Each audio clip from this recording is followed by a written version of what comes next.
Baik, assalamualaikum warahmatullahi wabarakatuh. Bismillahirrahmanirrahim. Alhamdulillah wassalatu wassalamu ala Rasulillah sallallahu alaihi wasallam wa ala alihi wa sahbihi wa mawala wa la haula wa la quwata illa billah, amma ba'd. Baik, yang pertama saya memperkenalkan diri saya. Saya Muhammad Hanafi.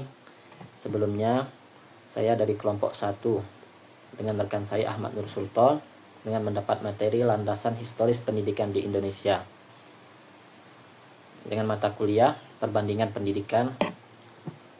Pengampu dosen yaitu Bapak Dr. Muhammad Rizik SPD MPD.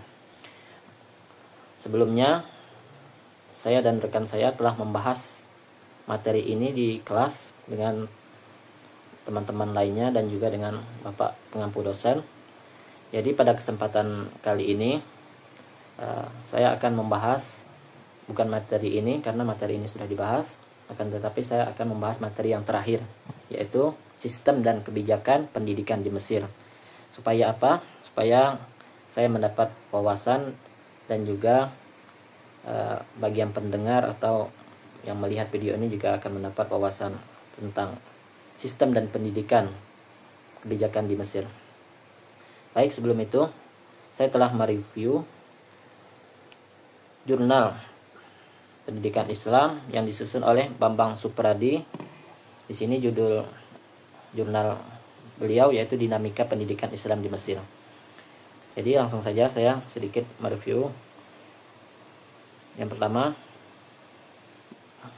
yaitu pendahuluannya, mengkaji tentang Mesir, khususnya aspek pendidikan, menjadi sangat menarik disebabkan kompleksitas yang terjadi di negara ini. Dengan tradisi keilmuannya yang kuat, Mesir menjadi salah satu poros dan kiblat para pencari ilmu dari berbagai penjuru dunia Islam, tidak terkecuali Indonesia. Selama beberapa dekade sejak pertumbuhannya, sistem pendidikan Islam di Indonesia, terutama pendidikan tinggi, nyaris merupakan copy paste dari Universitas Al-Azhar Kairo, Mesir, ikon utama pendidikan Islam yang terdepan dan tertua di Timur Tengah ini, yaitu Republik Arab Mesir atau lebih dikenal dengan sebagai Mesir, adalah sebuah negara yang sebagian besar wilayahnya terletak di Afrika bagian timur laut. Mesir diakui secara luas sebagai pusat budaya dan politik utama di wilayah Arab dan Timur Tengah. Modernisasi pendidikan di Mesir berawal dari pengenalan kemajuan ilmu pengetahuan dan teknologi. Napoleon Bonaparte pada saat penaklukan Mesir, kemajuan ilmu pengetahuan dan teknologi yang dicapai Napoleon Bonaparte yang berkebangsaan Prancis ini memberikan inspirasi yang kuat bagi para pembaharu Mesir, di antaranya Jamaluddin Al-Afghani, Muhammad Afdu, dan Muhammad Ali Fasha untuk melakukan modernisasi pendidikan di Mesir. Karena pendidikan merupakan sesuatu hal yang mutlak ada dan harus dipenuhi dalam rangka meningkatkan kualitas hidup masyarakat, di mana pendidikan harus bertumpu pada pemberdayaan semua komponen masyarakat. Sejarah modernisasi pendidikan di Mesir sangat lekat dengan gerakan pembaharuan Islam, maka tidak heran jika peran para tokoh-tokoh Islam ini sangat berpengaruh bagi pembaharuan perkembangan pendidikan di Mesir. Selanjutnya, sistem pendidikan di Mesir. Yang pertama yaitu pengelola pendidikan di Mesir. Di Mesir terdapat beberapa lembaga yang menjadi pengelola utama pendidikan. Yang pertama yaitu Kementerian Pendidikan dan Pengajaran, yaitu mengelola pendidikan dasar dan menengah. Kemudian yang kedua Kementerian Pendidikan Tinggi, mengelola pendidikan tinggi. Kemudian ketiga Kementerian Negara Urusan Riset, yaitu mengelola riset yang terkait dengan pendidikan. Kemudian yang terakhir yang keempat Kementerian Urusan Al-Azhar, mengelola pendidikan agama dari tingkat dasar sampai perguruan tinggi. Selanjutnya yang pendidikan dasarnya, sekolah dasar berlangsung selama 6 tahun untuk siswa atau siswi berusia 6 sampai 12 tahun, sama seperti di Indonesia. Kemudian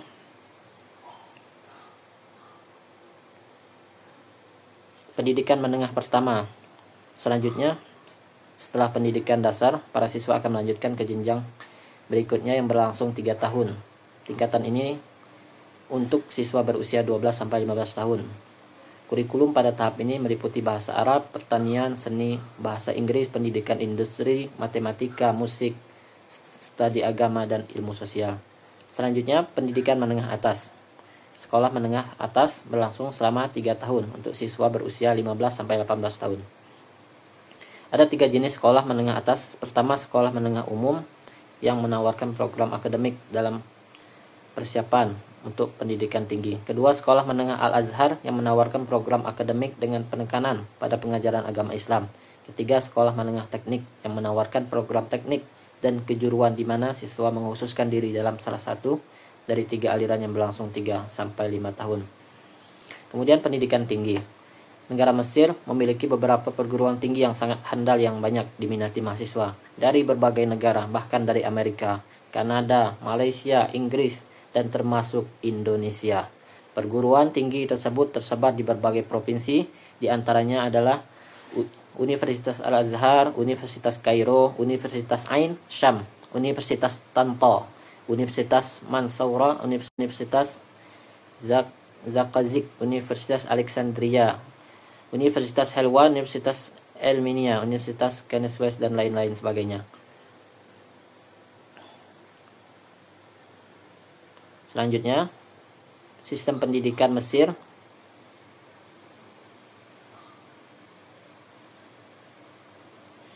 Baik sekolah negeri maupun Al-Azhar dan pendidikan swasta lainnya mewajibkan pelajar muslim untuk menghafal Al-Quran.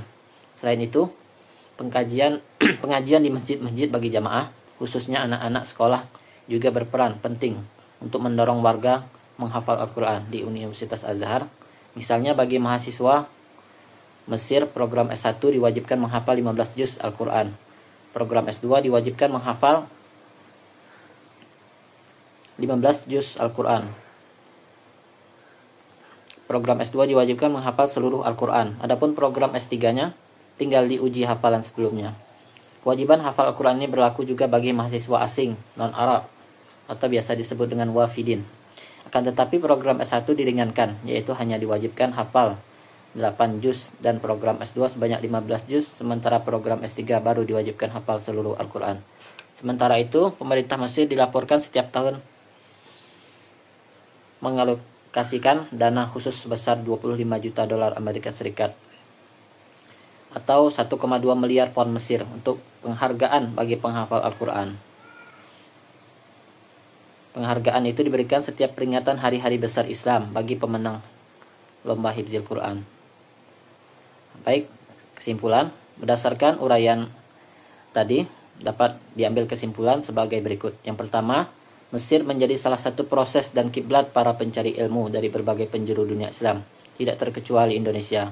Kemudian yang kedua, kebijakan pendidikan antara Mesir dan Indonesia hampir sama, yakni menjadikan pendidikan wajib belajar bagi warga negaranya. Kemudian yang ketiga, jenjang pendidikan di Mesir dibagi menjadi 3 tahap, yaitu pendidikan dasar, pendidikan menengah, dan pasca pendidikan menengah. Program pendidikan di Mesir adalah dari kelas 1 sampai kelas 9. Sistem mengikuti pola 6 ditambah 3 ditambah 3. Dengan 6 tahun sekolah dasar, 3 tahun sekolah menengah pertama, dan 3 tahun sekolah menengah atas. Dapat melanjutkan ke pendidikan tinggi selama 4 atau 6 tahun. Secara umum, struktur jenjang pendidikan tidak jauh berbeda dengan Indonesia. Pengelola utama pendidikan yang keempat, pengelola utama pendidikan di Mesir adalah Kementerian Pendidikan, Kementerian Pendidikan Tinggi, dan Kementerian Urusan Azhar. Kementerian Pendidikan mengawasi pendidikan dasar, pendidikan menengah, sedangkan Kementerian Pendidikan Tinggi mengawasi pendidikan tinggi. Pendidikan Al-Azhar berada di bawah kewenangan Kementerian Urusan Al-Azhar. Kalau kita disebut dengan Kementerian Agama. Baik, itulah yang dapat saya sampaikan pada mereview jurnal pembahasan tentang sistem dan kebijakan pendidikan di Mesir. Mudah-mudahan menambah wawasan bagi diri saya dan juga bagi yang pendengar dan menyaksikan. Terima kasih. Wabillahi taufiq wal hidayah. Assalamualaikum warahmatullahi wabarakatuh.